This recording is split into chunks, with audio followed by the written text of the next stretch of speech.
Buonasera a tutti, sono Valentina Territo. Come prefetto del Rotary Club Agrigento sono lieta di introdurre Conversazioni su Agrigentum, un evento in questa splendida cornice di Casa San Filippo.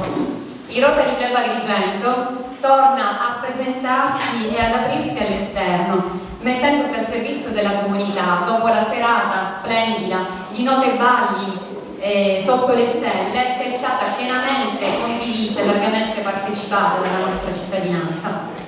Stasera, nel cuore della Valle dei Templi, le note archeologhe Valentina Caminneci, Maria Serena Rizzo e Maria Concetta Parello ci condurranno in un meraviglioso viaggio nel mondo dell'archeologia fino alla scoperta recente del teatro. Concluderà l'evento l'architetto Giuseppe Parello, direttore del Parco Archeologico della Valle dei Templi.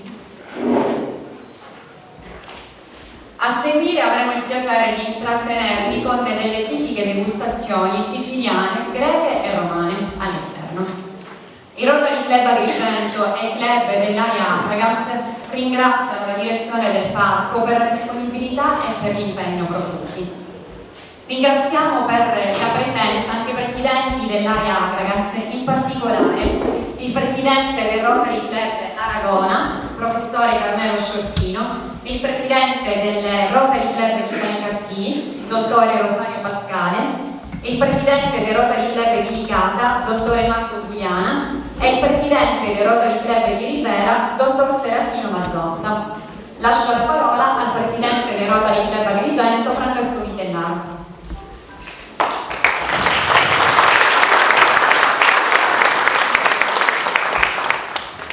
Come vedete, il Club di Agrigento ha dei fratelli giovanissimi che sanno fare bene il loro compito, e io ringrazio prima di tutto la Giunta perché è stata, diciamo, una delle artefici di questa serata, si è impegnata anche dall'altra. Per il resto il mio compito finisce qui, proprio qui. Noi dovevamo organizzare la serata per far sapere all'esterno cosa succede sotto i nostri piedi, perché noi abbiamo, diciamo così, le meraviglie del mondo quando riguarda l'archeologia sotto i nostri piedi, e abbiamo tre bravissimi archeologi che da anni lavorano in silenzio, da anni pubblicano, da anni assistono riviste, da anni scrivono articoli, e noi abbiamo ritenuto opportuno che questo sia trasmesso alla gente. E come Club Service, il Rotary, proprio come ha detto Valentina, ci stiamo un po' aprendo all'esterno. Abbiamo così, in collaborazione con il direttore, che io ringrazio, perché è straordinario, subito ha tolto la palla in palla, io sono prontissimo, organizziamo, dite quello che devo fare, e ha messo a disposizione questa bellissima struttura, ma soprattutto la tratta all'esterno. Ci sono i miei soci, ma c'è la gente comunque che deve sapere quello che è successo. Ringrazio le televisioni perché faranno uscire all'esterno quello che succederà qua dentro, e soprattutto sono convinto che ci saranno delle notizie inedite che brillantemente le attori ci diranno questa sera. La serata è strutturata così, ciascuno di loro affronterà un tema, ovviamente diverso uno dall'altro, e durerà circa una ventina di minuti ciascuno, arrivandosi con qualche video, e poi alla fine prenderemo qualche cosina fuori di stare tutti in compagnia. Io dovevo dire altro, dovevo parlare di loro, ma a questo punto è inutile spiegarvi, basta che vi collegate su internet e troverete quello che hanno fatto, e non voglio rubare un attimo del loro prezioso tempo. Vi ringrazio tutti per essere qui.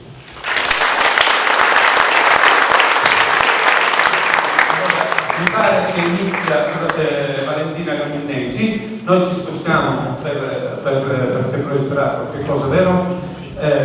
Grazie.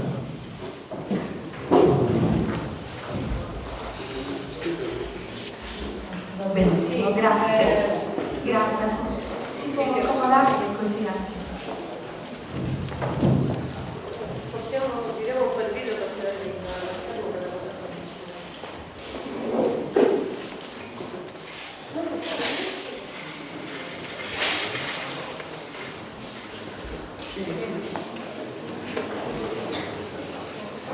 Buonasera, grazie al Rotary Club di averci offerto l'occasione di raccontare alla comunità la nostra splendida avventura alla scoperta del passato di questa città, di questa città antica e bellissima. E un grazie anche a nome delle mie colleghe alla nostra collega e amica Patrizia Di Giovanni, che con affetto, delicatezza e garbo ci ha coinvolto in questa bellissima serata, e quindi desidero veramente ringraziarla di cuore. Tre parole possono connotare la ricerca archeologica che ha intrapreso il Parco della Valle dei Templi negli ultimi anni. Una ricerca che si pone ovviamente nel segno della continuità rispetto alla ricerca degli anni e dei decenni precedenti. Non può non essere così, ma che ha anche una dimensione diversa, che è data dal sorgere di una nuova sensibilità e di nuove sfide che la tecnologia ci offre, nuove possibilità e nuove opportunità che non possiamo assolutamente cogliere. Tre aggettivi possono connotare appunto, che sono principi anche ispiratori della ricerca archeologica, sono la parola diacronica, condivisa e integrata. Diacronica nel senso di una scelta cronologica estesa e non esclusivamente puntata sul periodo greco, cosa che appunto contraddistingueva gli studi precedenti sulla città antica. Ovviamente l'evidenza monumentale dei templi ha sempre in qualche maniera attirato l'attenzione degli studiosi, per cui si sono poi trascurati altri periodi storici di questa città che non sono meno importanti ed interessanti ai fini di una comprensione piena delle dinamiche storiche. La storia deve essere vista appunto nel suo divenire, e questo approccio nuovo ha portato a guardare le evidenze archeologiche con occhi nuovi, con occhi diversi, e ad accorgerci di cose che erano passate inosservate. È una ricerca condivisa, ed è condivisa su due livelli, perché è condivisa proprio nel momento dell'indagine, attraverso il coinvolgimento di importanti enti di ricerca nazionali e internazionali, soprattutto enti universitari, perché appunto la nostra ricerca non può essere autoreferenziale, ma essendo una ricerca che assorbe tante risorse, non solo finanziarie ma anche appunto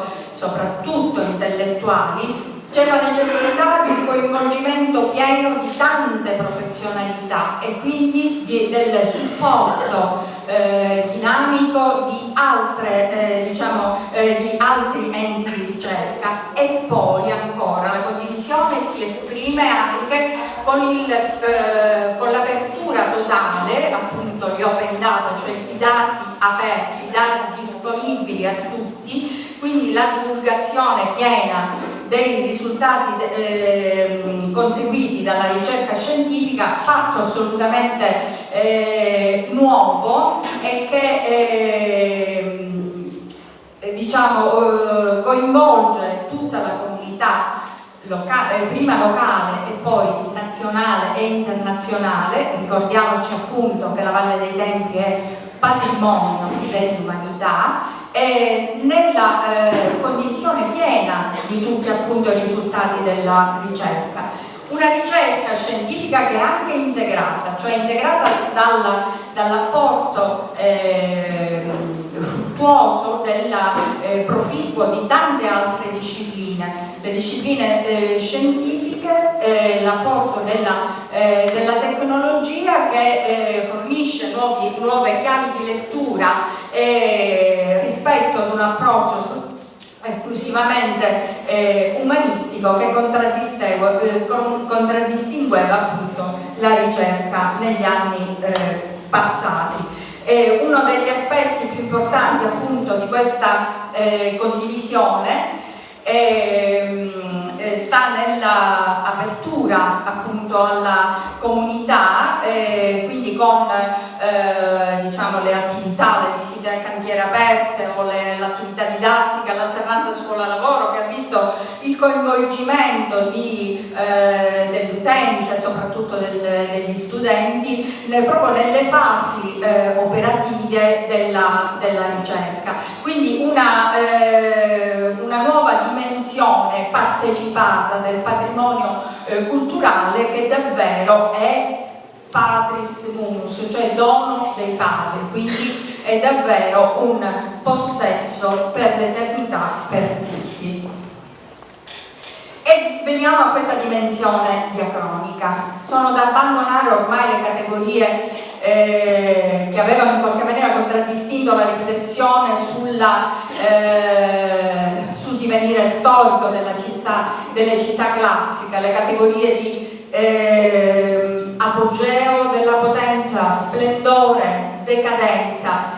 Invece adesso c'è una visione che in qualche maniera valorizza quelle che sono le notizie delle fonti antiche, che vengono rilette alla luce dell'evidenza archeologica senza alcuna preclusione e senza alcun preconcetto. L'analisi appunto dei processi storici viene fatta in maniera scientifica e in qualche maniera asettica. Quando comincia la storia di Agrigentum? Nel 210 a.C. la città che è un caposaldo cartaginese viene conquistata e distrutta dal console Marco Valerio Levino. È un momento traumatico per la città. Polibio e Livio raccontano proprio i momenti drammatici della conquista. La città viene presa appunto a tradimento, e abbiamo anche qui la figura di uno storico agrigentino, che è Filino di Agrigento, a cui si intitola una famosa salita che si trova vicino alla chiesa di San Calogero. Filino di Agrigento che scrive della guerra, ma non abbiamo nulla della sua opera, sappiamo soltanto che era un po' troppo filo cartaginese. Adesso questa città, che era stato appunto uno dei capisaldi appunto della potenza cartaginese, è costretta ad entrare nell'orbita del mondo romano. E sono importanti le notizie che ci dà Polibio relativamente alla topografia della città. Fatta questa descrizione di Polibio, che è lo storico appunto delle guerre puniche, viene fatta proprio mentre la città è sotto assedio. È una cosa per noi molto importante, perché in qualche maniera è importante capire qual è l'evidenza di questa città e soprattutto la sua ipotetica estensione rispetto alla città greca. Polibio ci parla della cinta muraria e della presenza dei due fiumi e della presenza appunto dell'Acropoli. I luoghi più importanti dove possiamo vedere appunto le tracce di questa città, i resti di questa città di Agrigentum, sono concentrati nella parte centrale della città. Le ricerche che ha condotto l'Università di Palermo un po' in tutto il territorio della valle sono ricerche di superficie che quindi giudicano appunto, che valutano la presenza di resti attraverso un'osservazione della ceramica che si trova in superficie. Hanno rivelato che il contesto della città romana doveva essere piuttosto ristretto rispetto ai limiti della città greca, e la ricerca che sta conducendo il parco archeologico si sta puntando in questo momento su 3 aree fondamentali che portano i segni di questa trasformazione della città da città greca a città romana. Sono l'area dell'abitato, l'area subito contigua che è destinata appunto ai monumenti pubblici, quindi sono gli spazi dove avviene la vita civile, e poi subito al di là della cinta di mura meridionale appunto la necropoli. Il secondo secolo a.C. è un secolo cruciale perché è il momento in cui la città, che è uscita stremata dalla conquista romana nel 210, come dicevamo, pensa a una sua ricostruzione. Ce lo racconta questa storia Cicerone, che nel primo secolo a.C. viene qui in Sicilia perché è difensore dei diritti violati dei siciliani che hanno subito le malversazioni del pretore Verre. A questo proposito Cicerone ci racconta qualcosa appunto della città di Agrigentum, ma in particolare della ricostruzione che sarebbe avvenuta della città nel 198 a.C. ad opera di Tito Manlio, il quale avrebbe portato anche in città nuovi cittadini. Tutto questo trova conferma anche nelle nuove ricerche archeologiche, che proprio nel secondo secolo individuano un momento di particolare risveglio soprattutto di interventi importanti di monumentalizzazione della città. Il problema era appunto dare un volto a questa città romana. Gli studi precedenti avevano in qualche maniera liquidato frettolosamente l'esperienza di Agrigentum come un'esperienza di una città che in qualche maniera aveva conservato l'aspetto dell'antica polis greca e senza portare grossi cambiamenti. Tutto questo adesso clamorosamente smentito dalle ultime scoperte, che stanno svelando invece per la città romana una fisionomia assolutamente originale, una fisionomia di una città romana dove il centro del potere comunque ha impresso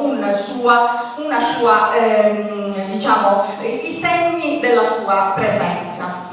E tutto questo si vede soprattutto nelle aree pubbliche. Siamo nell'area centrale della città che ricade sul progetto di San Nicola, e le nuove scoperte che stiamo conducendo in collaborazione con importanti enti di ricerca di cui vi parlerà in dettaglio la mia collega Maria Concetta, stanno rivelando il volto di una piazza monumentale organizzata su terrazze, dove i porticati servono a superare i salti di quota e conferire scenografia all'impostazione e appunto all'impianto di questa piazza. E sicuramente vedete, queste sono immagini del foro di Agrigentum che sono state elaborate grazie alla collaborazione dell'Università di Core di Enna, e sicuramente il foro di Agrigentum nella sua evidenza archeologica, che va dal secondo secolo a.C. fino al terzo secolo d.C., doveva essere una realtà monumentale estremamente importante. Come vi dicevo, appunto, le ultime ricerche hanno in qualche maniera avuto il merito di affrontare il contesto del foro, quindi delle aree pubbliche, in maniera completa, cioè rispetto alle ricerche delle precedenti la scelta è stata quella di una visione di insieme che in qualche maniera giustifica giustificasse dal punto di vista urbanistico le evidenze archeologiche, quindi una nuova lettura che non fosse puntuale fatta sul singolo monumento, ma che invece restituisse il luogo nella sua interezza, in quanto appunto la città antica nasce proprio per ripartizione appunto di aree funzionali. Ecco qui l'agora cioè il foro appunto di Agrigentum, probabilmente appunto nello stesso luogo dell'agora della città greca, ma su questo dovremo trovare ancora nuovi dati e prove da questo punto di vista. Questo è un DEM, vedete la tecnologia come ci viene in soccorso. Qui abbiamo sovrapposto l'impianto viario con le evidenze archeologiche su un Digital Elevation Model, che è un tipo di restituzione grafica che in qualche maniera rende le ondulazioni del terreno e le diverse quote del terreno. Quindi tutta una serie di modalità investigative che sono di assoluto supporto per una ricerca nuova e sempre più coinvolgente.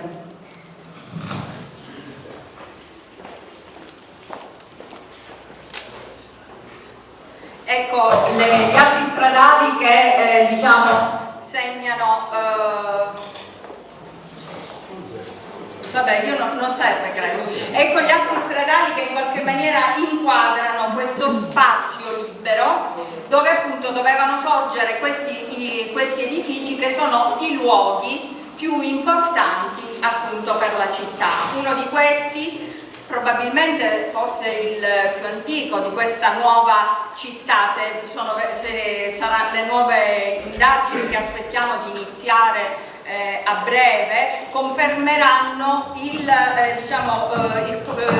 range cronologico che abbiamo in qualche maniera ipotizzato in prima battuta, cioè che il teatro di Agrigentum possa essere datato tra la fine del III secolo a.C. e gli inizi del II secolo a.C. È ragionevole supporre che più che l'ultimo monumento di Akragas, questo fosse il primo monumento di Agrigentum, e cioè che sia uno degli interventi poi portati avanti da Roma nel momento della ricostruzione della città, cosa che a noi sembra abbastanza probabile, guardando anche le altre evidenze che sono datate al II secolo a.C., come per esempio il tempietto noto con il nome di Oratorio di Palaride, che oblitera una precedente struttura che anche questo è un monumento pubblico datato solitamente al III secolo a.C., il IV-III secolo a.C., che è l'Ecclesiasterion. L'Ecclesiasterion che è un edificio destinato all'incontro dell'Ecclesia, cioè dell'assemblea dei cittadini, e che viene poi obliterato da questo tempietto che è successivo nel II secolo a.C., perché appunto rappresenta uno spazio superfluo ormai nella fisionomia di una città romana, dove non è previsto che i cittadini possano confrontarsi all'insegna della democrazia, perché ovviamente l'indirizzo politico lo detta Roma, che è il centro del potere. In tutto questo è molto interessante anche una ipotesi di revisione anche della chiesa di San Nicola, che potrebbe essere, ci sono indagini in corso, un altro tempio dell'area pubblica. Invece viene mantenuto l'edificio del Buleuterion subito accanto, che è l'edificio dove si riunisce il Senato della città. Sono i maggiorenti della città che instaurano col centro del potere un rapporto invece di ovviamente di solidarietà, e quindi è un edificio che Roma mantiene, che poi nel III secolo d.C. verrà trasformato in Odeion probabilmente. Questi sono i dati che aveva dato De Niro ai tempi appunto della sua scoperta, come edificio appunto per gli spettacoli musicali. Un altro momento importante nella storia di Agrigentum è la presenza di Augusto, che ad Agrigentum è diciamo visibile in due edifici importanti appunto della storia, edifici importanti che sono appunto il santuario ellenistico romano e il ginnasio. Il santuario ellenistico romano, che è tuttora in corso di indagine, c'è una campagna di scavi. Diciamo che il santuario è stato scavato negli ultimi anni anche con un progetto di ricerca in partenariato con il Politecnico di Bari. È una piazza monumentale creata sotto Augusto e poi monumentalizzata sotto i suoi successori, con diciamo una grande un colonnato che racchiude appunto un tempio dove erano poste ad adornare appunto questo colonnato delle statue togate. Delle trasformazioni che quest'area subisce in età tardo-antica vi parlerà appunto la collega Maria Serena Rizzo. È un'area molto importante perché qui appunto avvengono le maggiori, sono qui presenti i segni del potere, del centro del potere. Questo è appunto il progetto di Anastilosi, che è previsto le indagini archeologiche, appunto valorizzazione e fruizione dell'area dell'Agorà Superiore, progetto in corso, che prevede appunto anche, oltre che allo scavo, l'anastilosi del portico nord. Vi parlavo anche del ginnasio.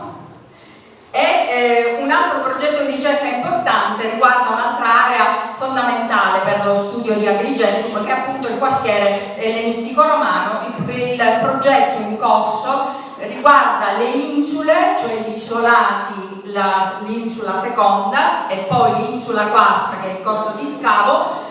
È un progetto di restauro, è un progetto di scavo, ma nel quartiere ellenistico romano in questo momento lavorano con progetti di ricerca in partenariato anche l'Università di Palermo e l'Università di Bologna, e qui continueremo lo scavo delle terme del quartiere ellenistico romano, ancora un edificio importantissimo per la concezione dei romani, per legata appunto all'uso del bagno e della salute. Un terme di cui diciamo che anche di queste parlerà la mia collega, la dottoressa Rizzo, che mostrano segni anche questi di trasformazione in epoca tardo-antica. Il progetto prevede anche la sostituzione delle coperture dei mosaici, bellissimi mosaici policromi e in bianco e nero, che abbellivano le domus del quartiere. Altro ambito di ricerca, concludo, sono le domus eterne, cioè le necropoli di età romana. Sono le tombe che rappresentano il pandan delle domus elegantissime dei patrizi che abitavano appunto l'antica Agrigentum. Una di queste è appunto la tomba di Terone, e poi ancora altro obiettivo della ricerca è anche lo studio del porto di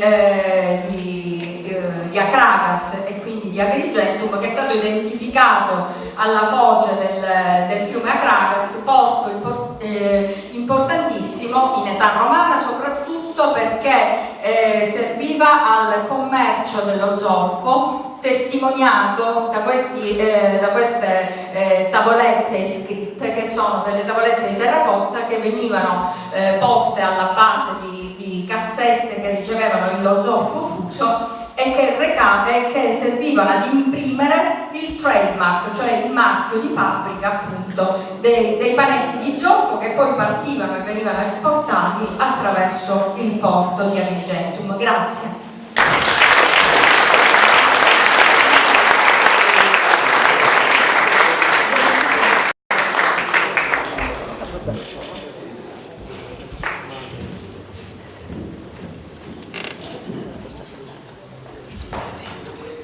Grazie Valentina Caminneci.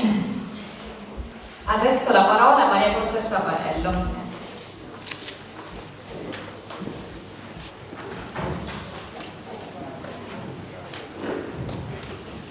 Buonasera a tutti, anch'io voglio ringraziare prima di tutto Patrizia Di Giovanni per l'entusiasmo, la carica, l'attenzione che ha riservato a questo incontro. Patrizia ci ha semplicemente invitato a nozze perché uno degli obiettivi del parco, che sta portando avanti, devo dire, con convinzione, di cui ha parlato Valentina prima, è l'apertura e la condivisione. Noi abbiamo sposato pienamente quelli che sono i principi della public archaeology, cioè i principi di un'archeologia che deve essere condivisa. Noi l'archeologia la facciamo con i soldi pubblici, con i soldi vostri, e quindi è giusto che tutto quello che noi facciamo attraverso una serie di attività che ha prima illustrato Valentina sia condiviso. Quindi è stato, come dire, un incontro molto facile quello che è avvenuto tra noi e Patrizia, che è stata il tramite del dottor Vitellaro questa sera, perché, come dire, lo facciamo, quello che stiamo facendo stasera lo facciamo regolarmente, lo facciamo credendoci veramente.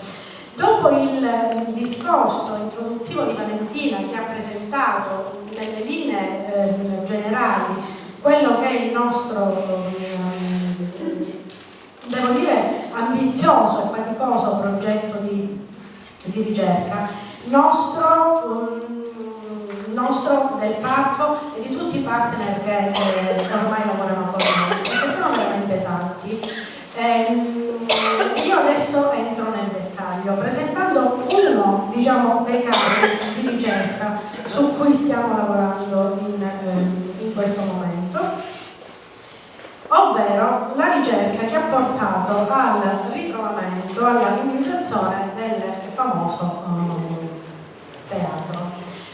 Intanto devo dire che i dati che presento questa sera sono dati miei, di Valentina e di Maria Serena, perché tutto il lavoro assolutamente condiviso, ma sono dati che condividiamo anche con l'Università di Catania nella figura del professor Luigi Cagliò, professore associato di archeologia classica, con il Politecnico di Bari e quindi la professoressa Monica Rivadiotti, con l'Università Core di Enna attraverso la presenza di Lina Liuzzo, che ci sostiene nella documentazione, nelle immagini 3D soprattutto, e con il CNR ITABC di Roma, Università del Molise, che ci ha, diciamo, ha contribuito alla ricerca con le indagini di tipo le indagini geoelettriche e geomagnetiche. Quindi la squadra è una squadra composita, è una squadra che lavora in perfetta sintonia e i risultati che abbiamo ottenuto fino ad ora lo dimostrano. I dati che presento stasera sono i dati che insieme alle colleghe abbiamo presentato in un recente convegno a Berlino sulle trasformazioni della città ellenistica, e il caso di Agrigentum è stato, diciamo, proposto, richiesto in realtà come un caso studio per tutti quelli che sono appunto gli esiti della ricerca attuale. Allora, come siamo arrivati al ritrovamento del teatro? Ci siamo arrivati in realtà partendo da uno studio che portiamo avanti da 5 anni ormai, che riguarda l'area del santuario ellenistico romano, che come dire, ci ha spinto a cercare di definire meglio il lato sud dell'Agorà. Il lato sud dell'Agorà, che appariva in qualche modo, questo è il santuario ellenistico romano, che appariva veniva, diciamo, in qualche modo strangiato rispetto a tutto il resto dello spazio agorale, che sembrava invece meglio definito. Questa ricerca in realtà ci aveva portato prima a guardare un po' meglio la presenza sul terreno abbastanza visibile di tutta una serie di tracce di muri che riconducibili sicuramente ad incroci stradali, che ci hanno portato a rivedere anche la pianta urbana della città di Akragas. Se noi guardiamo l'isolato dove si trova il quartiere ellistico romano e guardiamo adesso quella che è la nuova maglia, diciamo, proposta della pianta urbana della parte della città compresa tra l'Agorà e la collina dei Templi, vediamo che ci troviamo di fronte a un dato anche questo assolutamente nuovo e interessantissimo. Prima di questa riflessione la città era stata, diciamo, scandita attraverso un lavoro importantissimo fatto negli anni 50 da Griffo, dal dottor Griffo e da Giulio Schmidt, che elaborando delle foto aeree avevano, diciamo, recuperato l'impianto urbano di Akragas. In realtà questo impianto urbano non funziona esattamente così come era stato proposto appunto in questa pianta degli anni 50, perché abbiamo visto che la modularità della città compresa tra l'Agorà appunto e la collina dei Templi è assolutamente diversa. E quello che viene fuori è uno schema urbanistico assolutamente coerente, con una città che tra la fine del VI e gli inizi del V secolo a.C. si rimodula, se vogliamo. Questo avviene quando la città è la figura, diciamo, che guida questa città è la figura di Terone. Quindi quando Akragas è una città tirannica e quando, diciamo, con la figura di Terone avviene un profondissimo ripensamento di tutta quanta la città, compresa, come abbiamo visto, anche la maglia urbana. La maglia urbana così congegnata, così pensata, con isolati che misurano all'incirca 135 euro, ne fa una città tirannica uguale a tutte le altre città tiranniche di Sicilia, quindi Naxos, Catania e Camarina. Cioè lo stesso sistema modulare si ripete in tutte queste città che vengono riedificate, possiamo dire, tra la fine del VI e gli inizi del V. E questo è un dato interessante e per questo volevo ricollegarmi con il discorso fatto da Valentina. Valentina prima ha detto una cosa molto interessante e a cui crediamo moltissimo, ovvero la condivisione e l'apertura. La proposta, diciamo, di ricerca che noi facciamo non è una proposta di ricerca autoreferenziale. Il nostro orizzonte di confronto è un orizzonte che cerca di essere il più ampio possibile, perché Akragas Agrigento dobbiamo leggerla in un contesto storico-geografico molto più ampio, cioè non possiamo fare riferimento soltanto alla nostra città. Quindi la prima cosa, diciamo, in questa ricerca che è venuta fuori attraverso appunto l'analisi dei dati che abbiamo raccolto sul terreno è questa nuova proposta di rilettura dell'impianto urbano della città tirannica. Tornando a guardare sempre questo sfrangiamento, diciamo, dell'Agorà nella parte meridionale, ad un certo punto ci siamo accorti che c'era un'area che era particolarmente interessante, particolarmente complicata in realtà da capire, ed era questa.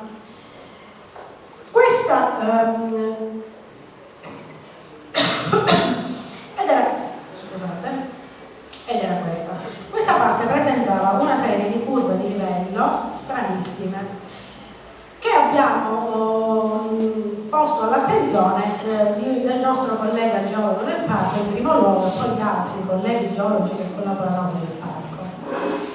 La vista soprattutto di questa carta ha fatto dire al nostro collega geologo che sicuramente quell'addensamento di curve di livello era di natura antropica, non c'entrava nulla il dilavamento, non c'entrava nulla fenomeni geomorfologici riconoscibili, diciamo, come tali, un intervento dell'uomo. Certo, dico, era lontanissimo da noi, o comunque abbiamo cercato per lunghissimo tempo di allontanare da noi il pensiero più suggestivo, che era quello di pensare a una cavea, perché prima di, diciamo, lanciarci in questa interpretazione con le colleghe, diciamo, abbiamo passato una serie di notti insonni, insomma, con le colleghe, col direttore, che in qualche modo, diciamo, abbiamo messo immediatamente, diciamo, dentro questo problema. In realtà è bastato andare a fare tutti quanti insieme una passeggiata per accorgerci che vicino a quel sistema di curve di livello strane appariva un muro altrettanto strano. Sotto un albero d'ulivo a vista c'era un brandello di muro a vista che aveva un orientamento curvilineo. A quel punto ci siamo tutti quanti guardati e abbiamo detto qualcosa che non funziona c'è.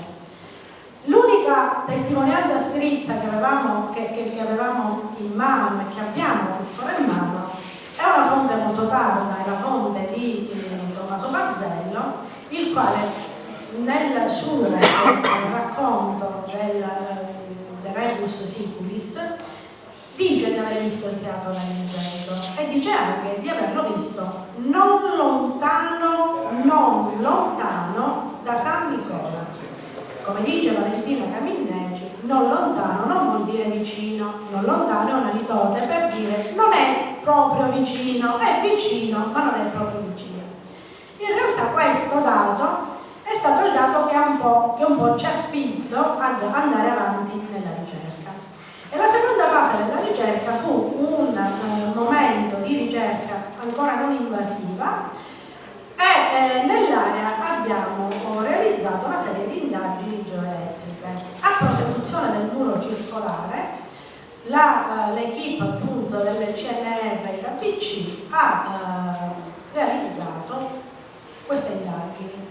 Le indagini che ci hanno permesso di, attraverso tutta una serie di elaborazioni di dati, di leggere la resistività del terreno, confermavano sotto il manto terroso, il terreno agricolo, delle strutture, tra virgolette, ad andamento curvilineo. A quel punto, esattamente un anno fa, meno di un anno fa, abbiamo deciso di cominciare lo scavo, di intraprendere lo scavo. La prima è stata una brevissima campagna di scavo, abbiamo scavato per circa un mese. In prosecuzione del muro che era qui e che era quello che si vedeva, noi abbiamo, seguendo appunto i dati che venivano dall'indagine geoelettrica, abbiamo aperto un grande saggio di scavo qui e abbiamo recuperato in fondazione la struttura, una struttura curvilinea, al di là della quale, dietro la quale abbiamo allargato ulteriormente lo scavo ed è venuto fuori un sistema costruttivo abbastanza interessante e non unico, non esclusivo. Si tratta di un sistema di fondazione a camere cieche organizzate in due filari concentrici sulle quali doveva essere impostata la cavea. Quindi quello che noi abbiamo trovato nella parte sommitale del teatro, perché noi abbiamo concentrato la prima fase di scavo in summa cavea, quindi nella parte alta del teatro, quello che è venuto fuori sono finora due file di camere chiuse ad andamento curvilineo. L'intervento successivo, quello dell'autunno dell'anno scorso, ci ha portato invece a indagare, queste sono delle immagini in 3D, delle immagini che restituiscono appunto le analisi geoelettriche, perché, come dire, tutto il nostro lavoro è supportato appunto da questo tipo di documentazione. Queste sono delle altre immagini 3D appunto di questa parte del teatro, penso anche abbastanza leggibili e chiare. Questo è il sistema delle camere chiuse ed è un doppio giro di camere chiuse sulle quali appunto doveva alzarsi la cavea che almeno nella parte sommitale è andata completamente smontata. Ma quando Fazzello lo vide, lui dice: ho visto questo teatro che in origine doveva essere eminentissimo, cioè altissimo, ma quando lo vedo adesso lo vedo io è in rovina. L'intervento successivo, attraverso tutta una serie di calcoli fatti grazie appunto al Politecnico di Bari, dove in questo momento c'è la scuola di architettura antica più, diciamo, prestigiosa, dobbiamo dirlo, d'Italia e non solo. Abbiamo fatto degli interventi nella parte meridionale del teatro per trovare i muri di Analem, cioè i muri di chiusura del teatro verso l'orchestra. In realtà i saggi sono stati abbastanza confortanti, devo dire molto confortanti, soprattutto il saggio di sud-ovest, che è questo, dove abbiamo trovato delle strutture davvero imponenti. Anche qui abbiamo trovato il doppio giro di camere chiuse e abbiamo diciamo, individuato anche il sistema di costruzione del teatro nella parte in cui il teatro doveva essere più costruito. Il teatro di Agrigento, come alcuni altri teatri contemporanei della Sicilia, è un teatro che utilizza una tecnica mista, nel senso che una parte del teatro diciamo, era appoggiata direttamente sul declino naturale. Quando veniva a mancare il declino naturale si è fatto ricorso alla costruzione, e il lato di sud-ovest è il lato che appare il più costruito, diciamo quello che, per quella che è l'andamento appunto del terreno, è la parte più costruita. E che cosa abbiamo trovato noi in questo saggio? Dicevo, abbiamo trovato il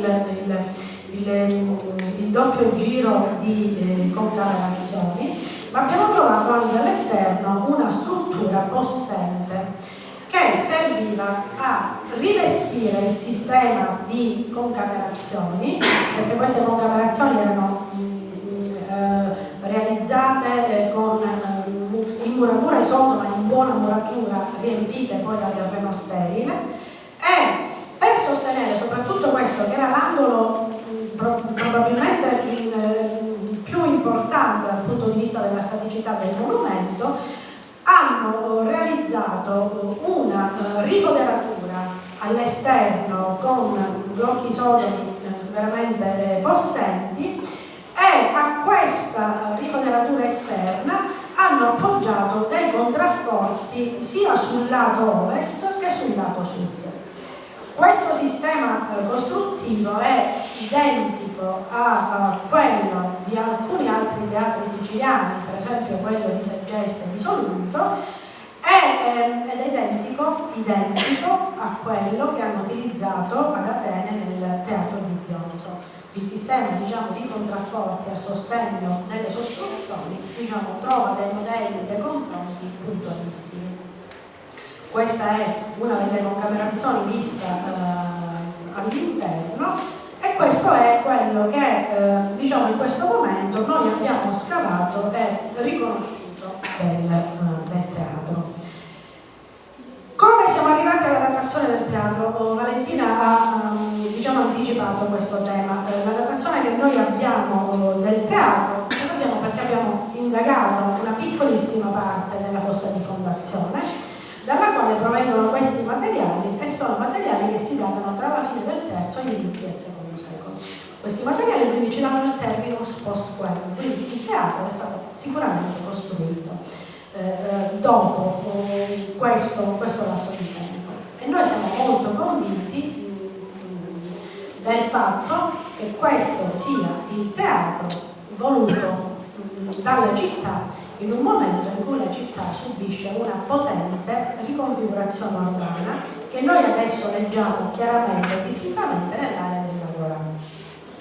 Come diceva Valentina, proprio il teatro potrebbe essere stato l'edificio che per primo è stato costruito nella riconfigurazione, nella rimodellazione di questo spazio urbano, che mantiene il ruolo appunto di spazio centrale e di spazio della vita pubblica.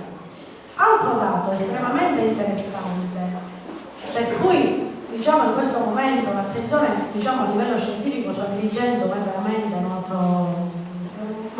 molto accesa, e che anche questo teatro si trova, come teatri che erano stati scavati prima e conosciuti da più di un secolo, quasi 2 secoli, si trova nei pressi dell'Agora. Anche questo è un dato estremamente interessante e come dire, racconta della storia di Agrigentum, permettendoci di assimilarla alla storia di tante altre città della provincia Sicilia che nello stesso momento, come dire, subiscono lo stesso tipo di intervento. Nella parte occidentale, Segesta e Solunto sono 2 città che possiamo definire gemelle di Agragas. In realtà aspettiamo di andare avanti con la ricerca per capire quello che è il ruolo di Agragas in questo sviluppo, in questa trasformazione urbanistica delle città ellenistiche. Quello che noi oggi sappiamo, che possiamo dire con certezza, è che ad Agrigento, nel momento in cui ricomincia la riconfigurazione urbanistica di una città che si deve riprendere dalle guerre puniche, la prima opera che costruiscono è un teatro, proprio nel dico, è un teatro, e questo ha un significato politico importantissimo. Cos'è un teatro in età tardo-ellenistica? Che cos'è un teatro in una città della provincia Sicilia? Innanzitutto è un luogo di incontro, e questo, diciamo, è un tema su cui in questo momento sta insistendo moltissimo la ricerca non solo la ricerca archeologica ma la ricerca storica. A questo proposito vorrei citare uno studio recentissimo, secondo me estremamente interessante, di uno studioso inglese che abbiamo anche avuto ospite al parco, che è Jonathan Fragg, che ha creato un database aperto, quindi chi vuole può andare a visitarlo, può andare a consultarlo, di tutte le biografie della Sicilia romana. Attraverso quindi uno studio sinottico delle fonti letterarie, delle fonti epigrafiche, delle fonti storiche, delle fonti archeologiche, in questo momento si sta tracciando un quadro della Sicilia che è completamente, della provincia Sicilia, che è completamente diverso da quello che siamo abituati a leggere, a conoscere, diciamo, nella letteratura più o meno nota. Ed è quello di una provincia Sicilia assolutamente dinamica, assolutamente piena di energia, al tanto che, come dire, le comunità locali cercano di dimostrare attraverso anche modelli di autorappresentazione, di dimostrare la loro, come dire, la loro vivacità per proporsi come interlocutori importanti per Roma. E quindi c'è da parte della comunità una volontà reale di autorappresentazione, quindi anche attraverso la riconfigurazione delle città, proprio per accreditarsi, se vogliamo, rispetto a Roma. E queste operazioni così importanti di trasformazione della città oggi sono lette in questa chiave e in quest'ottica. Tornando al nostro teatro, che cos'è il teatro in una città della parte ellenistica? In primo luogo è un luogo politico, è un luogo di incontro politico. Il teatro è un luogo che serve alle rappresentazioni, ma è un luogo che serve anche a discutere, che serve anche ad incontrarsi. E come ha detto Valentina prima, quando viene costruito il teatro non esiste più l'Ecclesia Sterion, e quindi come dire, probabilmente, ecco, la funzione di luogo di incontro che nel passato aveva avuto l'Ecclesia Sterion viene poi ripreso dal teatro. Queste sono le immagini che in parte vi ha fatto vedere Valentina e che raccontano appunto di questa riconfigurazione della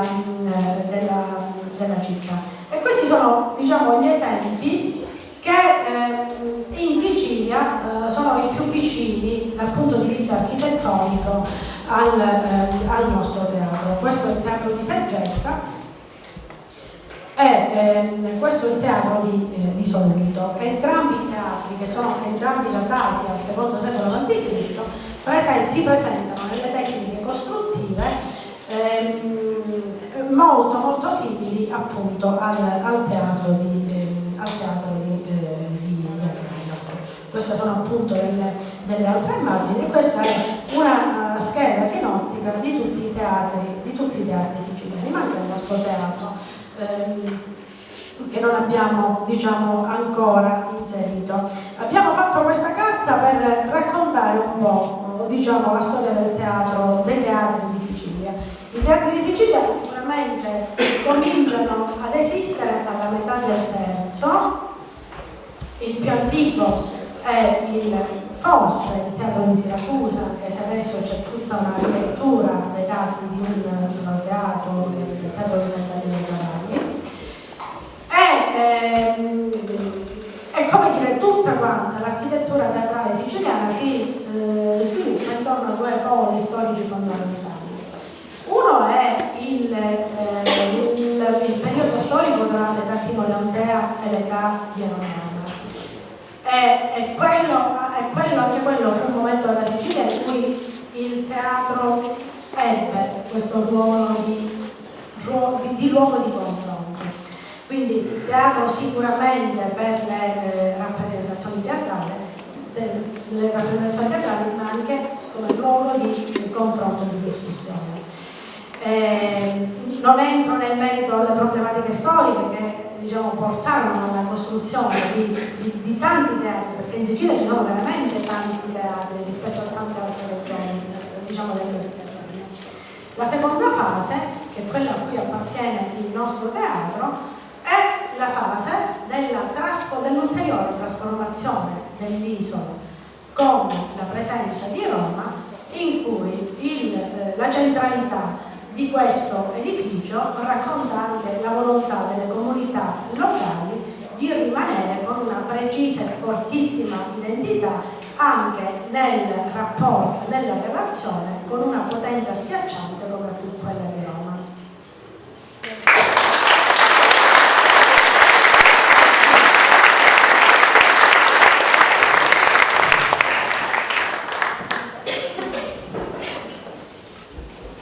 Grazie dottoressa Barello per la interessantissima relazione. Adesso la dottoressa Maria Serena Vizzo.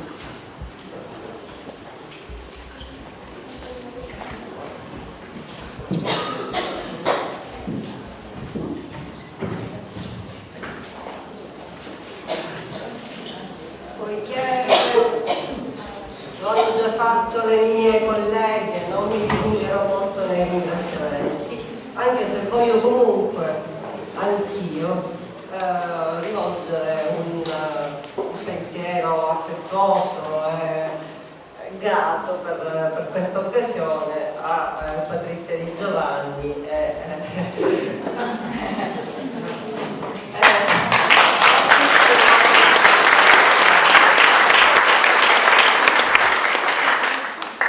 allora, io ho messo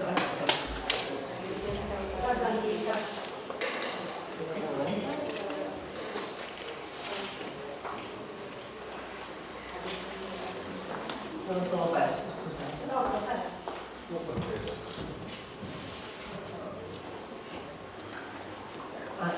Vabbè, scusate.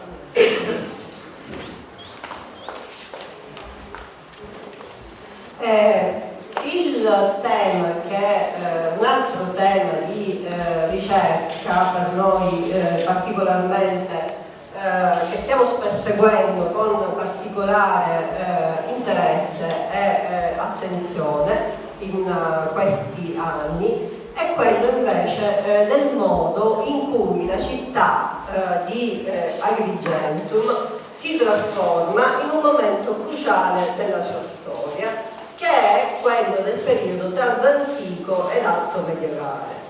Come tutti saprete, nella fase finale dell'impero romano e poi nel momento della sua disgregazione, anche le città modificano il proprio volto. È in un momento che segna il passaggio dalla città antica antica, con le sue precise caratteristiche, alla città medievale che rappresenta una realtà per molti versi diversa e nuova. Questo filone di ricerca è in questo momento particolarmente attuale, molto seguito dagli studiosi del Mediterraneo antico, ma non era stato finora esaminato con attenzione per quanto riguarda Agrigento, anche per le ragioni di cui parlava Valentina, la bellezza, l'imponenza, la suggestione esercitata dai templi greci aveva fatto sì che tanti altri periodi non meno importanti, anche se magari non avevano espresso monumenti altrettanto belli e suggestivi, passassero in qualche modo in secondo piano, mentre appunto adesso nostra intenzione è seguire la storia della città in tutto il suo percorso, e in questo percorso il momento della fine della città antica è un momento estremamente interessante. Il caso di Agrigento rispetto a quello di altre città del Mediterraneo è particolare perché, come voi sapete, la città medievale non si sviluppa esattamente nello stesso sito della città antica, ma ne occupa soltanto una piccola parte, si ritira sulle colline che avevano già costituito parte della città antica e anzi forse la parte più importante della città greca, visto che su una delle due colline doveva sorgere l'Acropoli, ma abbandona la parte monumentale che noi conosciamo oggi come Valle dei Templi. Quindi noi qua ad Agrigento abbiamo la possibilità di seguire attraverso gli scavi proprio tutte questi fenomeni che segnano il disgregarsi, il modificarsi della città antica, mentre non possiamo cogliere quelli che riguardano la nascita della città medievale, perché si trova in un luogo diverso sul quale si è poi sviluppata la città moderna e che purtroppo è difficilissimo indagare. Diciamo subito che i fenomeni che stiamo cogliendo ad Agrigento non sono diversi, non molto diversi da quelli che sono stati evidenziati nel resto delle città più o meno importanti del Mediterraneo. E questo ed è importante per noi anche mettere in relazione quello che succede ad Agrigento con quello che è successo nel resto del Mediterraneo, perché in passato invece c'era una tendenza a considerare la storia della Sicilia un po' come se fosse una moda, come se fosse isolata dal resto del mondo antico, e invece a noi sembra molto interessante capire attraverso quello che succede nella città di Agrigento anche le relazioni che questa città in qualche modo ha sia dal punto di vista economico, sia dal punto di vista politico, sia dal punto di vista culturale col resto del mondo. Come diceva Valentina, già la città romana si era molto ristretta rispetto al perimetro e all'estensione della città antica, e questa è una carta elaborata all'Università di Palermo che segna con il reticolo rosso l'area della città romana, che come voi vedete occupa soltanto una porzione centrale di quella che invece era stata l'enorme estensione che è segnata in giallo della città greca. Le zone, e questo è già stato detto, su cui noi stiamo concentrando la nostra attenzione, sono diciamo localizzate appunto in questa parte centrale della città antica, e sono però tutte zone che, oltre a darci informazioni importanti su Agrigentum, ci danno altrettante informazioni, altrettanto interessanti sulla fine di Agrigentum, o comunque sulla trasformazione di Agrigentum. E quindi in primo luogo il quartiere ellenistico romano, dove siamo riusciti, voi sapete che il quartiere è stato scavato in modo estensivo tra gli anni 50 e gli anni 60, e poiché allora l'interesse era soprattutto quello di portare alla luce le edifici monumentali, quindi le case con i loro peristili, con i loro mosaici, con le loro pitture, gli strati più tardi sono stati trascurati, in qualche caso asportati senza che ne sia stata lasciata una documentazione. Per cui è difficilissimo oggi ricostruire queste fasi finali del quartiere ellenistico romano.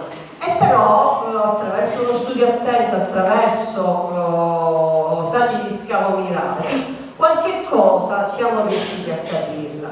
Che cos'è intanto il quartiere ellenistico romano? Il quartiere ellenistico romano, come sapete, è una parte del quartiere residenziale della città ellenistica e romana. Quindi qua ci sono nella parte che noi che conosciamo, che è stata messa in luce in passato, abbiamo le case più ricche e monumentali forse della città, visto che si trovavano nella zona più vicina al Lagorà, nella zona più prestigiosa della città.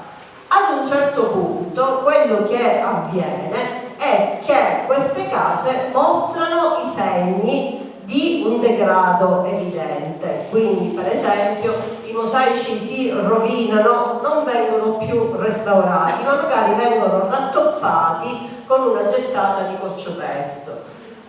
Cioè, si colgono i segni di qualcosa che ancora gli studiosi non riescono pienamente a interpretare, ma che forse più che di una vera e propria crisi parlano di un cambiamento culturale. Gli abitanti della città non sono più così interessati a mostrare il proprio prestigio attraverso la ricchezza e la cura delle domus, che altro che luoghi in cui si vivevano servivano essenzialmente all'autorappresentazione, a dimostrare se stessi come cittadini ricchi, prestigiosi, importanti.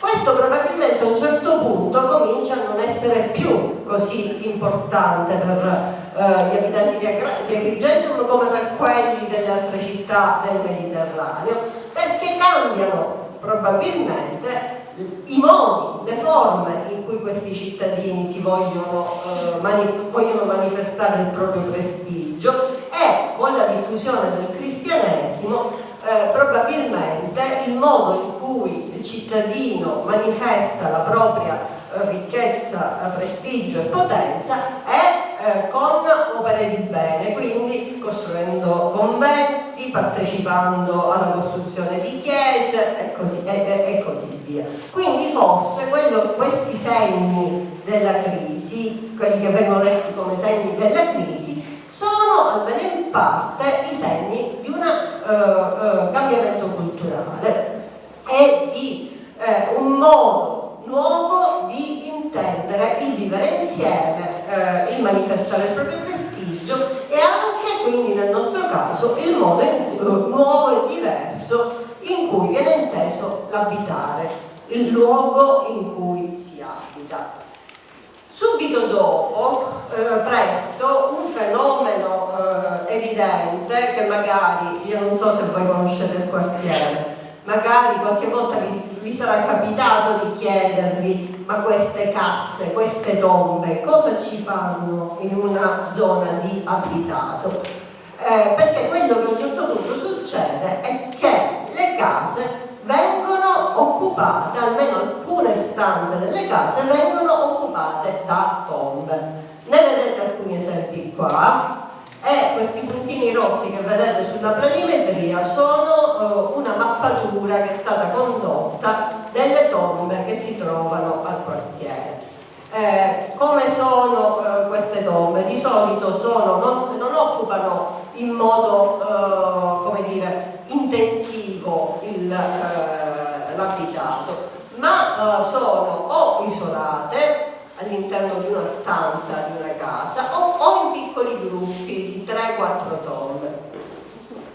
Ecco, vedete, in questo caso noi abbiamo queste stanze separate da un muro e 3 tombe, 1, 2 e 3, che si raggruppano vicine l'una all'altra. Queste tombe erano già state osservate in passato, ma si era pensato che potessero avere a che fare con il presunto monastero che si trovava forse sotto la chiesa di San Nicola. In realtà lo scavo di queste tombe ha messo in luce il fatto che queste tombe intanto sono tutte tombe plurime, cioè non contengono una sola deposizione, ma diverse deposizioni. In alcuni casi si tratta di morti sepolti contemporaneamente, ma nella maggior parte dei casi si tratta invece di sepolture ripetute nel tempo, quindi il defunto più antico veniva evidentemente ormai decomposto, le ossa venivano messe da parte, accantonate sul lato della tomba e la tomba veniva riutilizzata per seppellire altri defunti. È un fenomeno anche questo diffuso nel mondo tanto antico in questo periodo e che probabilmente va interpretato come il fatto che si potesse trattare di tombe familiari, per cui in qualche modo l'appartenenza alla stessa famiglia consentiva di superare il terrore nei confronti delle tombe, no? Quindi nei confronti della violazione delle tombe, il reperire le tombe.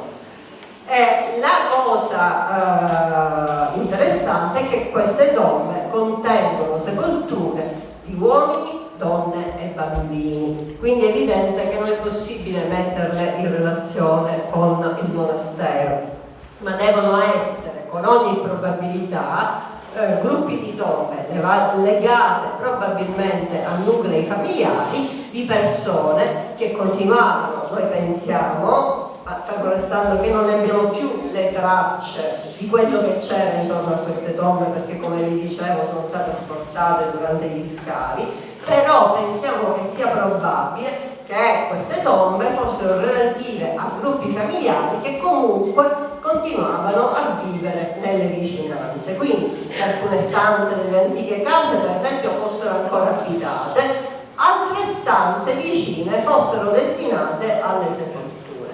Questo nel mondo antico non era concepibile, perché le sepolture erano tutte fuori dalle mura cittadine e non potevano essere all'interno della città. Ma nel mondo tardo antico invece è un fenomeno frequente. In molte città c'è questo fenomeno delle sepolture urbane, che anche questo è forse legato a una trasformazione di tipo culturale, nel senso che in qualche modo manifesta anche il diverso approccio che il cristianesimo ha nei confronti della morte e nei confronti dei morti, dei propri defunti che vogliono essere tenuti vicini. Quello che però tutto questo ci dice è che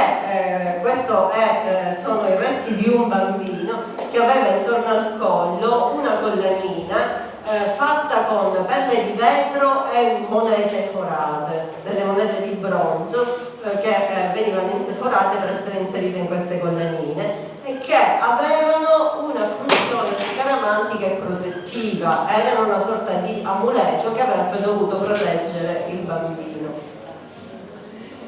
Questa invece è una sepoltura di bambini, sono 3 bambini, 2 dei quali certamente sepolti contemporaneamente, uno a breve distanza, ai quali era stata offerta come corredo questa brocchetta che vedete.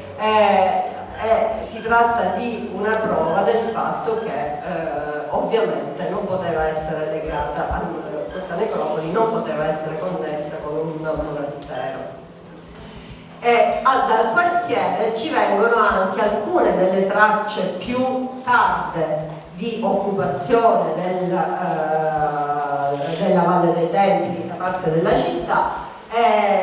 In particolare voi vedete questa lucerna che voi direte che è brutta, però anche se brutta è una traccia importantissima perché si riferisce a un periodo che è l'VIII secolo d.C., che è pochissimo documentato e che comunque è difficilmente riconoscibile dal punto di vista proprio degli oggetti. Gli oggetti che noi conosciamo e che siamo in grado di riferire a questo periodo alto medievale sono pochi, difficili da riconoscere, mentre questa lucerna è sicuramente databile a questo periodo e possiamo dire che è una degli ultimi reperti prima che appunto la città dopo l'invasione araba abbandoni la valle e si ritiri sulla collina di Girgenti.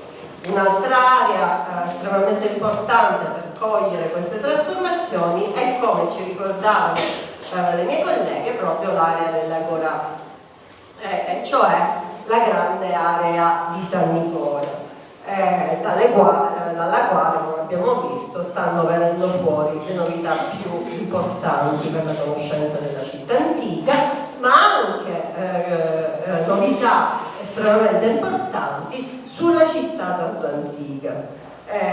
Cosa succede nell'area del santuario ellenistico romano di cui ci parlava Valentina poco fa?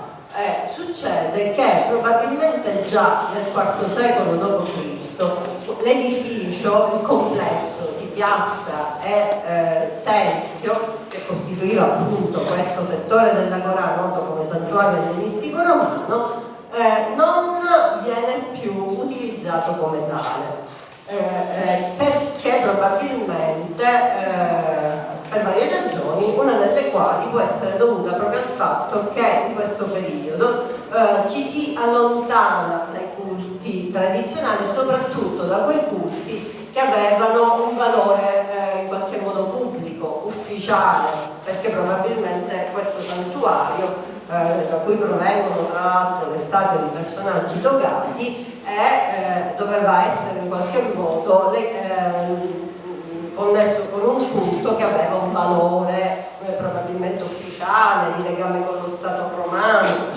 E allora proprio questo tipo di culti sono i primi a essere in qualche modo abbandonati nel periodo tardo-antico, anche in relazione, ma non solo in relazione alla diffusione del cristianesimo. E quindi forse proprio per questo tutta quest'area, questo complesso viene trascurato o cambia completamente funzione e alcuni esami di tipo micromorfologico che abbiamo condotto dicono che probabilmente diventa un'area, addirittura un'area per la stabulazione di bestiame. E in effetti è possibile riconoscere dei recinti che forse erano proprio destinati agli animali e varie altre tracce che sembrano confermare quello che è stato detto, che è stato ricavato proprio dalle analisi micromorfologiche. In parte successivamente ma anche contemporaneamente l'area viene utilizzata anche come immondezzaio. Ecco qua una ricostruzione di quello, dell'aspetto che doveva avere quest'area del santuario ellenistico romano in età tardo-antica, diciamo tra IV e V secolo. Quindi noi immaginiamo tutto questo immondezzaio dove venivano scaricati rifiuti relativi alla vita domestica dei quartieri circostanti, ma anche alle attività artigianali che venivano praticate nelle zone vicine, e alcune siamo riusciti a identificarle. Per esempio c'è la produzione di ceramiche d'anfore, è importante, doveva essere anche la produzione di oggetti in osso, tra cui in particolare molti aghi crinali, cioè gli spilloni che servivano per le acconciature delle donne. Quindi l'immondezzaio e contemporaneamente i recinti per animali, contemporaneamente varie attività artigianali che dovevano utilizzare proprio quello che si rinveniva nella discarica, quello che era stato buttato, veniva con un'attività di riciclaggio, per esempio dei metalli, dei vetri e così via, che doveva assumere anche un ruolo importante in una città ormai in gran parte degradata, questo è evidente.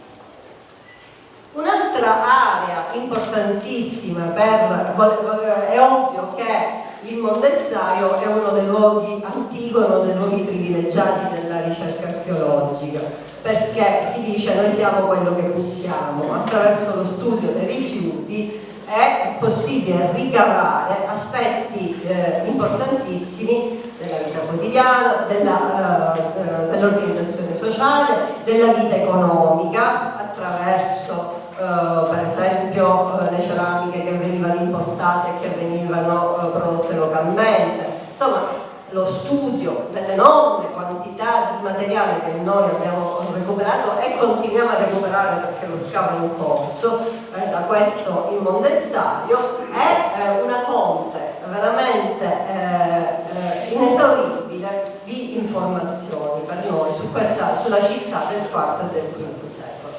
Un'altra area estremamente interessante per comprendere queste profonde trasformazioni della città nel passaggio tra antichità e alto medioevo è il margine meridionale della collina dei Templi, quello dei grandi edifici templari, che cambia veramente in modo drastico la sua funzione in età tarda-antica, divenendo una grande necropoli, un grandissimo cimitero.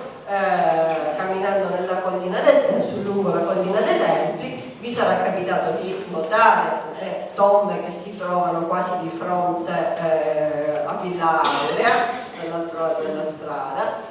Là avrete tutti fatto una volta una passeggiata nell'ipogeo Fragapane, nella catacomba Fragapane, immagino, e avrete tutti notato le tombe ad arcosolio che perforano le mura dell'antica città. Tutti questi aspetti sono parte di questo grande cimitero che, diciamo, dal IV, soprattutto nel IV e V secolo, invade la collina dei Templi. Evidentemente questi templi non potevano più funzionare come tali se sono stati circondati dalle tombe. Evidentemente questa non è più città, la città si è ulteriormente ristretta e ha lasciato spazio alla necropoli. È un fenomeno questo dell'ingresso della necropoli in questa parte della città che in realtà non ha confronti precisi in nessun altro luogo e che veramente con questa intensità, con questa compattezza e che rappresenta uno dei temi su cui stiamo cercando di lavorare proprio perché è particolare, stiamo cercando di comprenderlo meglio.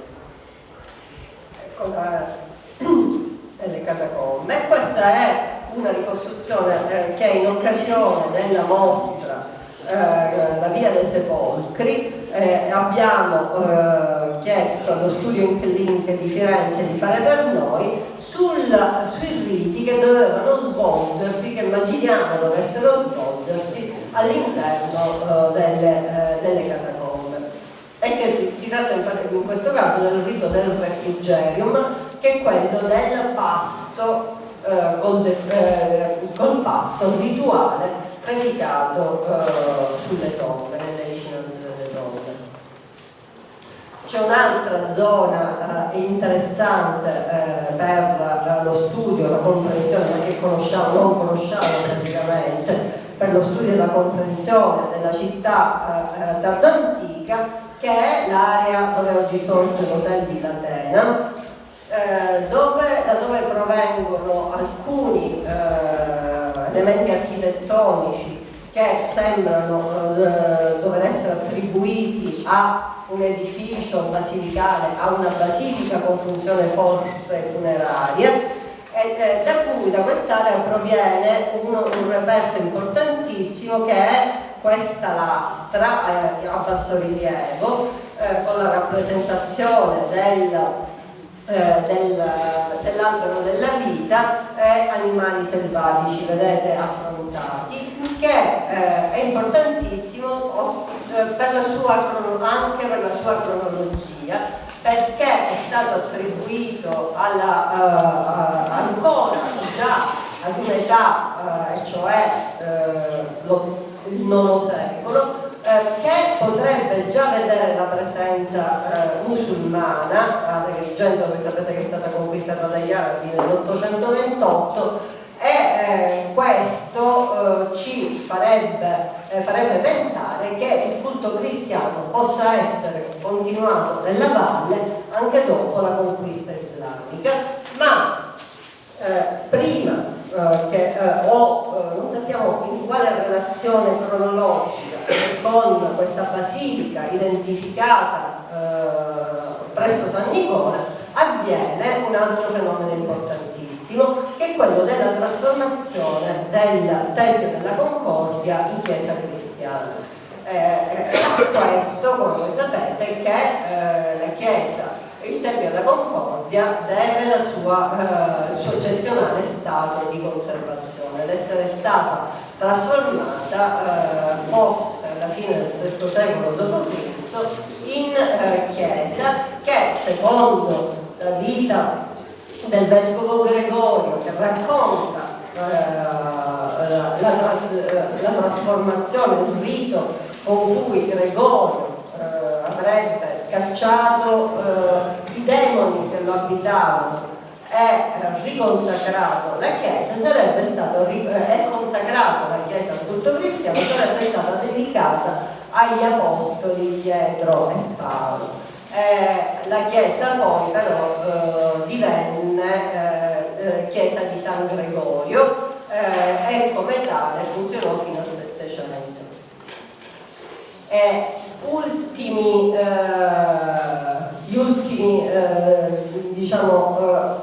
Cosa succede nella valle? L'ultima domanda che ci poniamo è: cosa succede nella valle quando la città si ritira sulla collina dei Girgenti? E qualcosa è stata compresa in realtà da ricerche degli anni 90 soprattutto, quando sono state identificate alcune fornaci per ceramiche che occupano l'area della necropoli paleocristiana.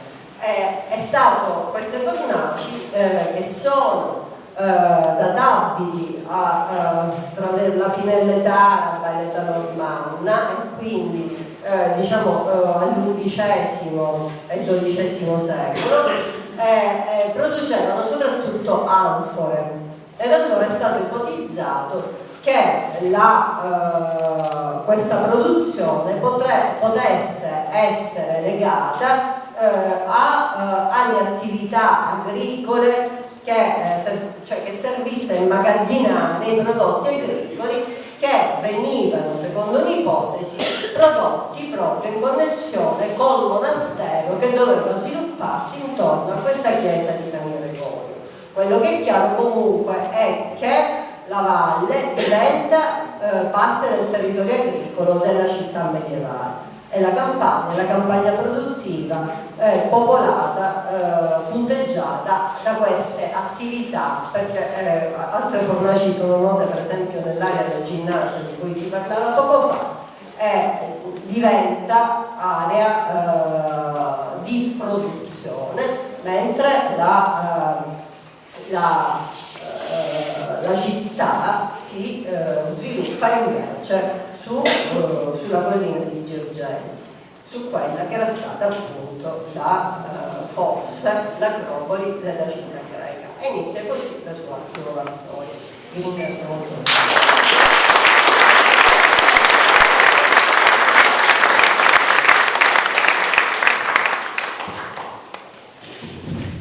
Prima di spostarvi, se potete venire entrambe Le tre, le nostre azioni. Grazie.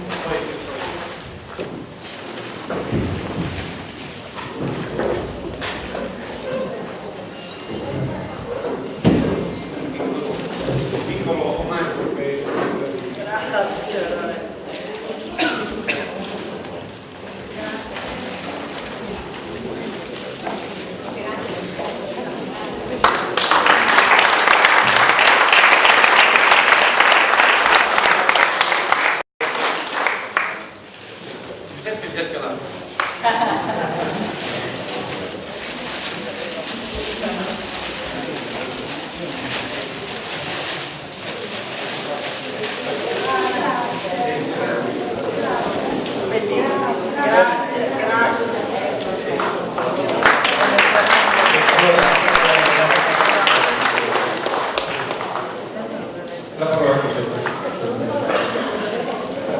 Io intanto ringrazio Franco e Patrizia per questa opportunità di presentare i lavori che il parco sta svolgendo. Non sono solo questo, ma questa è solo una piccola parte, quindi ci possiamo riorganizzare per raccontarvi altre ricerche che il parco sta facendo naturalmente.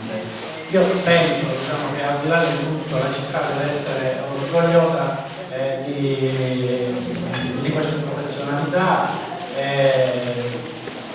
nell'altro livello che rappresentano loro in prima istanza e naturalmente il fatto che mettono a disposizione la loro competenza per un'azione che è fondamentalmente legata al tema dell'archeologia pubblica. Cioè, si è scavato sempre la Valle dei Templi, ma per conoscere i risultati degli scavi bisognava aspettare tanti anni,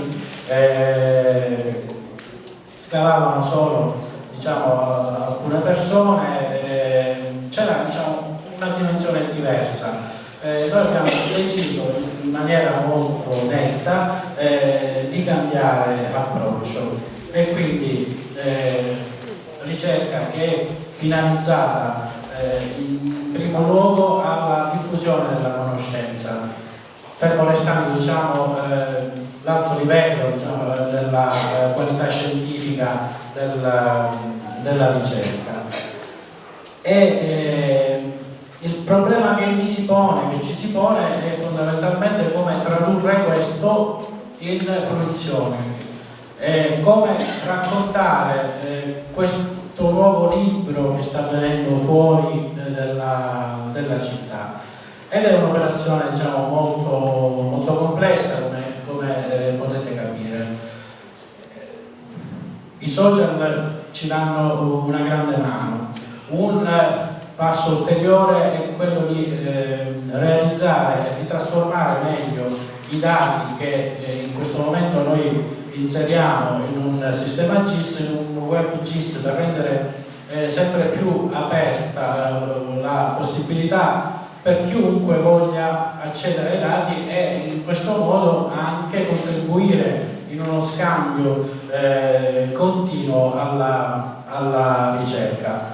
Devo dire che c'è grande attenzione a livello internazionale per Agrigento, diceva la dottoressa Parello poco fa, siamo stati ultimamente a Berlino. Abbiamo organizzato un convegno internazionale sulla ceramica tardo antica con grande successo e grandi prospettive. Nel senso che, per esempio, è scaturita la richiesta da parte dell'Università di Barcellona di collaborare con il parco. Altre richieste abbiamo dall'Università di Bordeaux, dall'Università della Florida. Abbiamo da poco iniziato un'avventura molto interessante con la Duke University, che è una delle università più prestigiose al mondo. C'è curiosità, apertura e corrispondenza, cioè nel senso che si è stabilita una metodica di approccio alla ricerca che è tra le più innovative in termini di tecniche di scavo, ma anche di utilizzo di strumentazione all'avanguardia. Come raccontare tutto questo?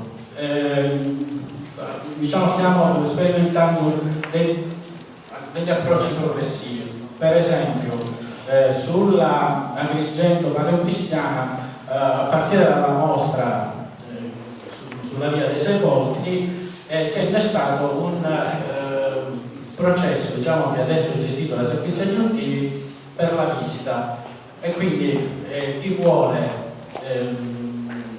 partecipare, diciamo, a una visita guidata, raccontata della tomba Fragapane e di tutto il contesto paleocristiano all'interno della valle, lo può fare anche in un'atmosfera, diciamo, anche abbastanza suggestiva di racconto contestualizzato. Altre operazioni stiamo portando avanti per incrementare anche l'offerta turistica, perché diciamo, uno degli obiettivi che si scatena, diciamo, da tutti questi ritrovamenti è la possibilità di ampliare le aree di visita e quindi in qualche modo far sì che i visitatori che vengono ad Agrigento possano sostare un po' di più di quanto finora fanno. Una delle cose sulle quali stiamo lavorando è l'apertura di un terzo varco alla Valle dei Templi, che si aggiungerà all'ingresso, diciamo, di Giunone e di Porta Quinta dalla ex scuola rurale, quindi quello diventerà un nuovo ingresso che consentirà la visita al quartiere dell'istico romano, al teatro, e poi attraverso il Cardo I si arriva alla collina dei Templi. Stiamo già risistemando il Cardo I attraverso, diciamo, un intervento di manutenzione finanziato con i fondi del parco. Abbiamo già eseguito il primo tratto, stiamo partendo con il secondo tratto, quindi diciamo che l'obiettivo è che per la fiaccolata del Mando Peggiore troveremo il Cardo I sistemato a dovere. Poi, come dire, la crescita di credibilità a livello internazionale si coniuga anche a una grande capacità di elaborazione progettuale del parco. Con il Piofest abbiamo avuto finanziamenti per 11 milioni di euro, con il programma 14-20 siamo già partiti in anticipo anche rispetto a tante altre strutture. Come avete visto, abbiamo già appaltato un finanziamento di quasi 4 milioni di euro per il quartiere dell'istico romano.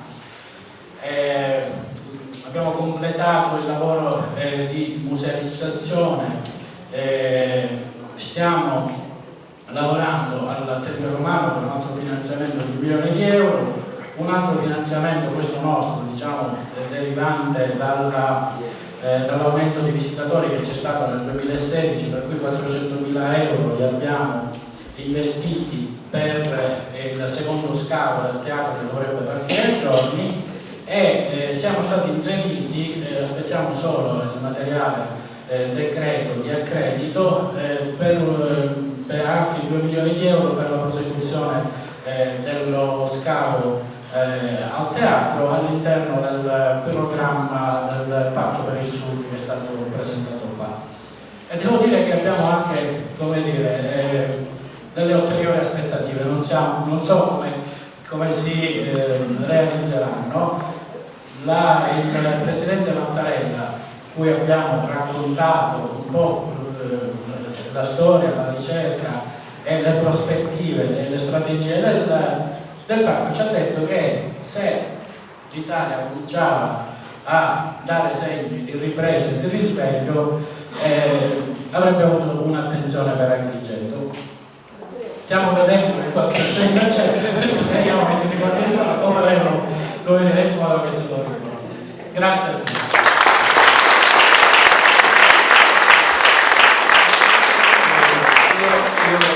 Cerco di ringraziare i presenti, soprattutto le attrici che ricordavo che all'università il professore Ferratello li cantava tutti, passavano 2 ore e nessuno si era accorto che erano 2 ore.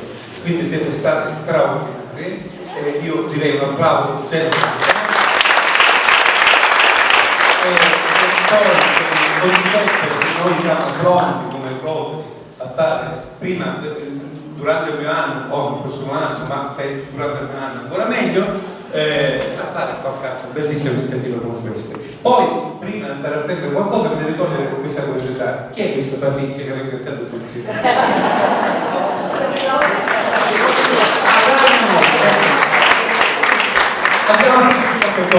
Grazie di nuovo.